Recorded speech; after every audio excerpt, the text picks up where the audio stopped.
Señor director, pero me perdí yo.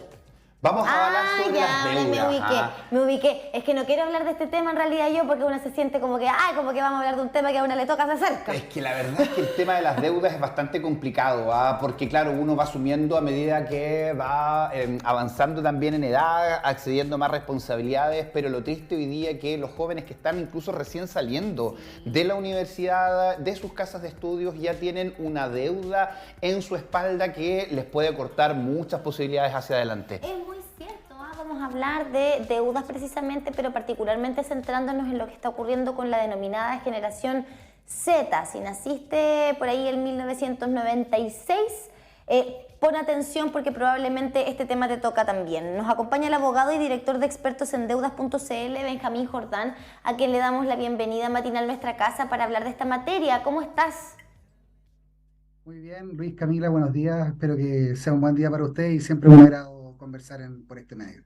Y claro, hay una necesidad hoy día de poder hablar sobre estas materias. Para muchos no hay otra forma más que endeudarse en distintas instancias, salud, educación, vestimenta, colegios, en fin. Pero llama la atención hoy día que sean los más jóvenes, personas que todavía ni siquiera salen de la universidad y ya cargan con una mochila de deudas.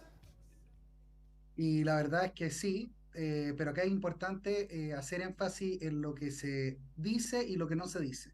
¿Ya? Lo primero es que se dice que aumenta en el monto un 1,4% esta generación, pero efectivamente, ¿por qué solo esta generación aumenta y las otras generaciones no aumentan? Y acá esto es importante, porque se descuenta en este informe a todos los deudores de salud. Sí. Salen 125.000 deudores de la medición. En consecuencia, si con la incorporación de esos 125.000, también otras generaciones aumentarían en Claro. su monto. ¿Ya? Entonces acá también hay un tema que es como coyuntural, digamos que efectivamente en este informe se mide de una forma distinta a los anteriores. Ahora, particularmente esta generación, ¿por qué no se ve como privilegiada por no estar igual que las otras generaciones con este aumento? Porque efectivamente las personas entre 18 y 24 años gozan en general de buena salud, ¿no? Entonces efectivamente no están dentro de esta situación, digamos, que puedan bajar su monto.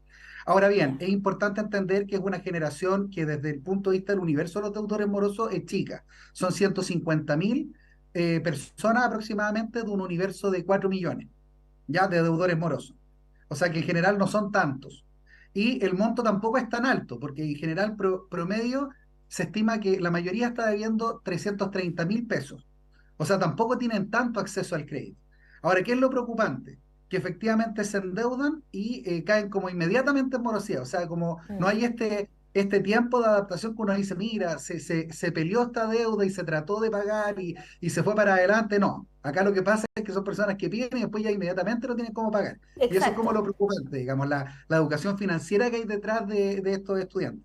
Quizás como la baja percepción del riesgo financiero que implica adquirir una deuda puede ser también, ¿no? Porque no hay cómo pagarla quizás porque quizás no trabajan, no tienen los ingresos, a lo mejor no hay interés tampoco por pagarla, a lo mejor estamos en esta cultura también de, total no pagué, si no pasa nada. 5 años después se olvidaron de la deuda, no te pueden seguir cobrando.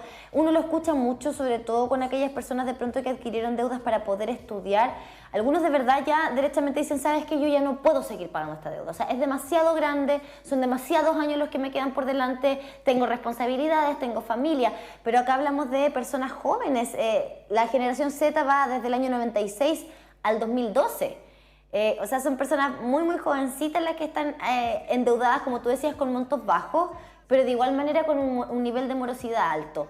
¿Qué podemos decir entonces de la educación financiera de nuestro país? Porque estas son personas que ahora tienen poco acceso quizás a crédito para endeudarse, pero no sabemos lo que va a pasar con ellas el día de mañana. A lo mejor sí se van a poder endeudar por montos más altos, pero con la misma práctica, ¿no? Claro, falta educación financiera, en eso coincido plenamente contigo, pero acá hay quienes están en deuda y quienes no están en deuda con la educación financiera.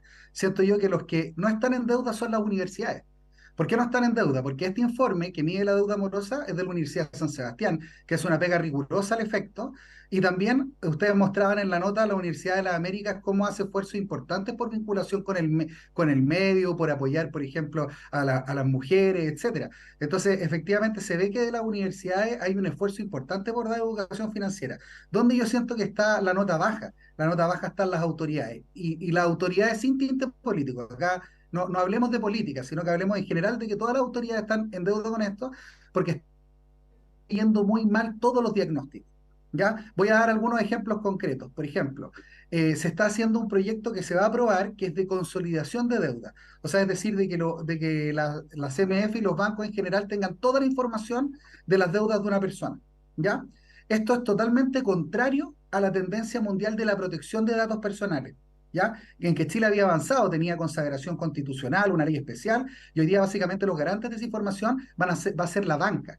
Y ahora uno dice, ¿cuál es el comportamiento que ha tenido la banca al respecto? Recientemente, ustedes pueden ver en las noticias, CMF multó básicamente a dos bancos y una empresa de retail por informar mal a informar a personas que no son deudores en los informes comerciales y con multas que llegaron a 4.300 UF. Entonces, en el fondo, a lo que vamos acá es que las autoridades dicen, mira, para controlar esta situación, lo principal que tenemos que dejar como garante a la banca y el sistema financiero de esta política, siendo cuando han tenido como persistentes condenas al respecto. Entonces ahí hay a mi modo de ver, una mala lectura.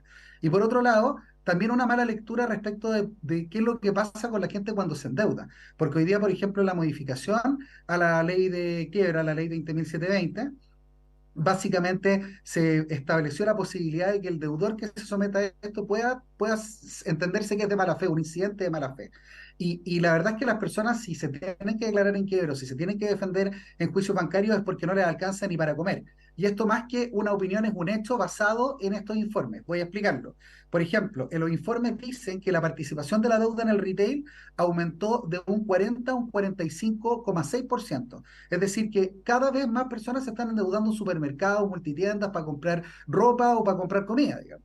Y por otro lado, a donde más ha aumentado básicamente la gente con deuda es en el segmento socioeconómico D, que representa el 61% de las personas morosas, y el segmento socioeconómico D es un segmento de muy bajos ingresos. Y por otro lado, además, ellos representan al 46% del grupo socioeconómico D, o sea, también hay un grupo de muy bajos ingresos que tampoco está accediendo al crédito, y los que acceden son los que están totalmente, digamos, hasta el cuello con esta situación. Entonces, lo que vemos es que si uno analiza y desestructura la composición de la deuda, la gente se está endeudando para comer. Y las autoridades, ¿qué es lo que dicen? Mira, como hay mucho deudor moroso, nosotros vamos a entender que podrían estar de mala fe, nosotros vamos a hacer que los bancos sean garantes. Entonces, efectivamente, la universidad tiene una nota alta, pero el sistema institucional está con una nota muy baja, y sobre todo las autoridades de todos los colores políticos. Sí, a ver, las necesidades también han ido cambiando a lo largo del tiempo finalmente, y la pandemia nos dijo y nos arrojó que claro, hemos salido y hemos avanzado en materia de pobreza, disminuido el tema de la pobreza, pero finalmente ¿a costa de qué? O sea, plata no es, es de crédito finalmente, es de deuda, y la pandemia nos demostró aquello. Claro, hay personas que tienen el acceso a su casa propia hoy día con todas las dificultades que tienen, pero en la pandemia estuvieron a punto de perderla porque no la podían pagar, no eran de ellos, no, que no tenían ingresos, en fin, hay todo un tema ahí, y ahí muchos se dieron cuenta que, claro, habían personas que estaban comprando a 3 cuotas precio contado un kilo de arroz todos los meses, y esto se le iba sumando. Claro, hay distintas realidades. Antiguamente, tal vez la única necesidad que existía en el día a día era pedir un crédito para comprarte un auto y comprarte una casa, era como el objetivo. Hoy día estamos hablando del día a día. Que la deuda esté presente en los supermercados o en el retail es porque son los que más están dando a diestra y siniestra también el tema de las tarjetas. Los bancos, con esa responsabilidad social que a muchos nos ofrecieron la cuenta mientras estábamos en la universidad en último año, y claro, como no hay una educación financiera, finalmente muchos terminamos cayendo con todas las repercusiones que tienen en el presente. Pero cómo hoy día vamos abordando también esto, que me quiero quedar también con el comentario que hacía Camila, de que es la acción finalmente, decir, ok, no pago la deuda y listo. Hemos visto imágenes de perdonazos millonarios también a grandes empresas, pero es el acto, porque si bien tú dices que la deuda es poquita hoy día de los jóvenes, es el 100% de lo que tienen acceso finalmente. O sea, Si les dan 300 lucas porque no tienen para pagar más y el banco les dice, ok, yo te presto 300 lucas, lo único que te puedo autorizar. Y deben las 300 lucas. Y el ejercicio viene después. Cuando le den 1 millón de pesos, también, si es que está esta poca cultura de pagar, va a ser con 1 millón o con 2 millones, en fin. ¿Cómo abordamos eso también de la educación financiera que hace rato se viene hablando? Ya, acá es muy importante que una cosa es la opinión que uno tenga, pero también instituciones internacionales han hablado de este tema a propósito de lo que tú señalas. Por ejemplo, el Banco Mundial dijo que era preocupante la situación crediticia y morosidad de los consumidores en Chile, ¿ya? Y efectivamente fue la OCDE la que pidió a Chile tener que hacer una reforma en torno a la ley de quiebra o la ley digamos, de insolvencia y reemprendimiento. Y en este contexto es importante entender que en este orden de cosas hay unas políticas de contrapeso, porque si efectivamente las instituciones o la banca en general a uno le da acceso a lo mejor a más de lo que uno podría eventualmente cubrir con el tiempo, y efectivamente nos lleva un ciclo de endeudamiento, digamos, brutal, efectivamente existen estas políticas de contrapeso como por ejemplo la ley 20.720, que dice ya, si una persona está a tope, ya no tiene cómo pagar, básicamente puede someterse a la quiebra.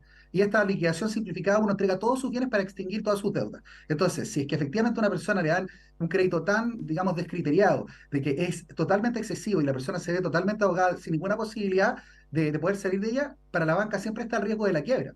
Porque en la quiebra básicamente se extinguen todas las deudas entregando todos los bienes. Y una persona eventualmente podría tener efectivamente solo bienes muebles, por ejemplo, un televisor, electrodoméstico, y que con eso extinga deudas que proporcionalmente son mucho mayores a las que tiene. Entonces, eso es una política de contrapeso que de alguna forma es una herramienta que tienen las personas de que si efectivamente la banca se excede en el crédito que le dan, en algún minuto tienen esta espada de Damocles que en el fondo en cualquier momento ellos podrían decir, oye, yo ya no puedo más, así que voy a quiebra.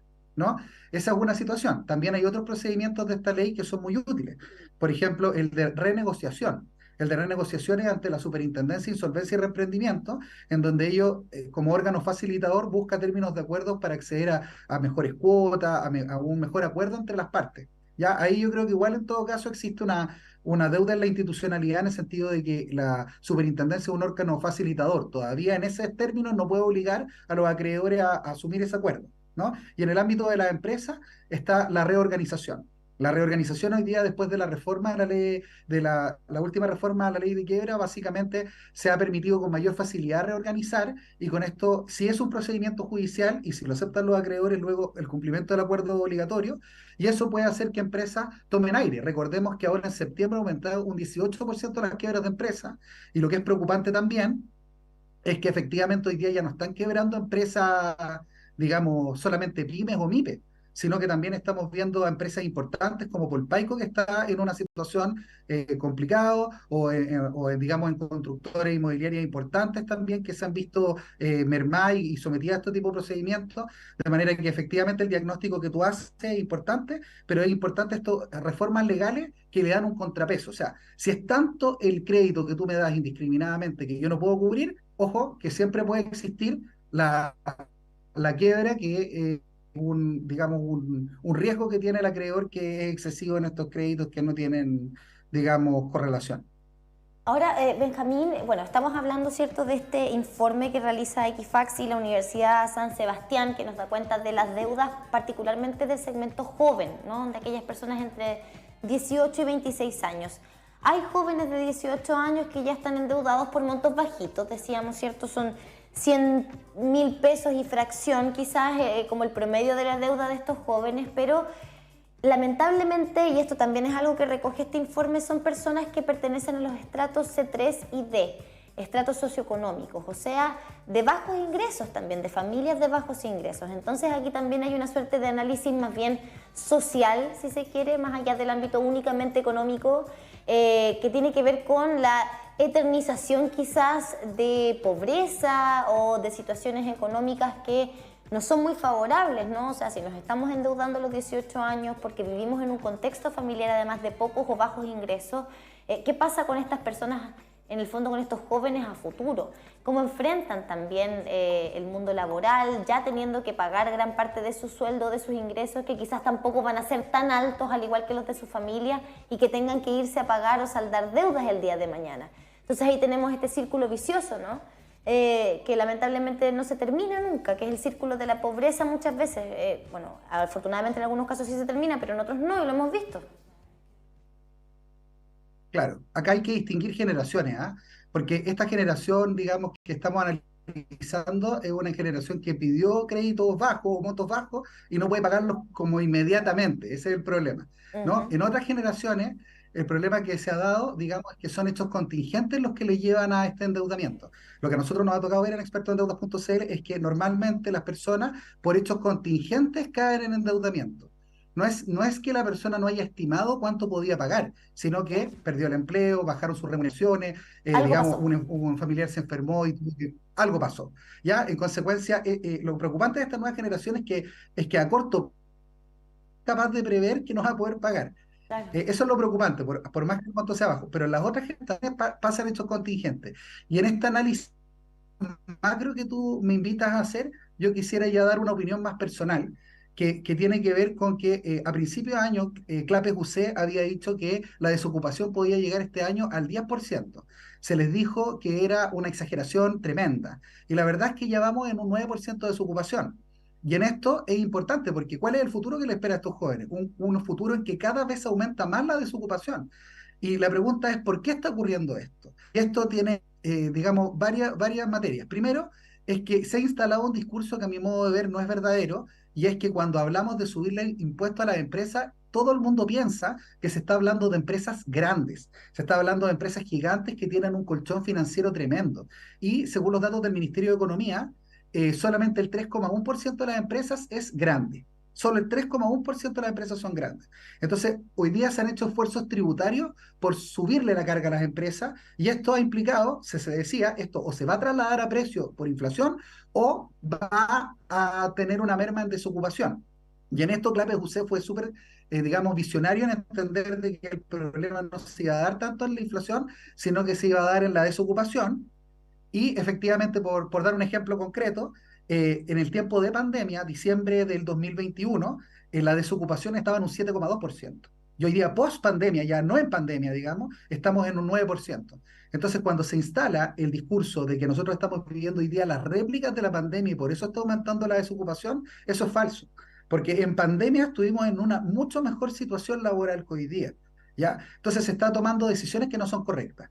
Y hay una, bueno, que igual obviamente la voy a comentar, pero que podría ser un poco sensible, pero tiene que ver con que el sueldo mínimo se está aumentando en términos que no tienen ninguna relación con lo que puede o no puede el mercado aumentar. Y esto en general se dijo que si subía muy rápidamente el sueldo mínimo, iba a haber muchas MIPES, sobre todo micro y pequeñas empresas, que no iban a poder solventar esto, iba a caer en cesantía, digamos, iba a caer en muchas cesantías. Y la verdad es que subió el sueldo mínimo ahora a 460.000 pesos y estamos en una desocupación del 9%. Y posiblemente cuando suba digamos, a 500.000 pesos, la desocupación exceda el 10%. Entonces acá también es importante entender que en Chile las empresas no son grandes. Solo el 3,1% de las empresas son grandes. Y todas las cargas que nosotros le sometamos a las empresas van a generar, digamos, desocupación. Y eso es preocupante para los jóvenes porque ellos recién están empezando en el mundo laboral y no se ve para nada alentador el futuro. Y no solamente con el tema de las empresas que generan trabajo, sino que también con el mismo sueldo. Va a subir a 500.000 pesos, pero van a seguir comprando o vamos a seguir comprando lo mismo que comprábamos con el sueldo inferior. Finalmente no hay mucha diferencia más que seguir en lo mismo que estábamos finalmente, producto de lo que significa el alza del costo de la vida. Así que hay un tema ahí también de por medio. En la práctica puede verse aumentado el sueldo, pero a la hora de ir a comprar algo, finalmente seguimos comprando lo mismo. Así que también es un tema que preocupa a los economistas y por supuesto esperemos a nuestras autoridades también. Gracias por estar acá, por esta conversación de esta realidad. También es bueno siempre tener un análisis de la realidad que estamos viviendo también como país y en nuestro bolsillo. Así que gracias por esto. No, encantado y muchas gracias por las preguntas porque siento que fueron muy buenas preguntas las que hicieron. Gracias, Benjamín. Nos veremos en una próxima oportunidad. Son las 12 con un minutito.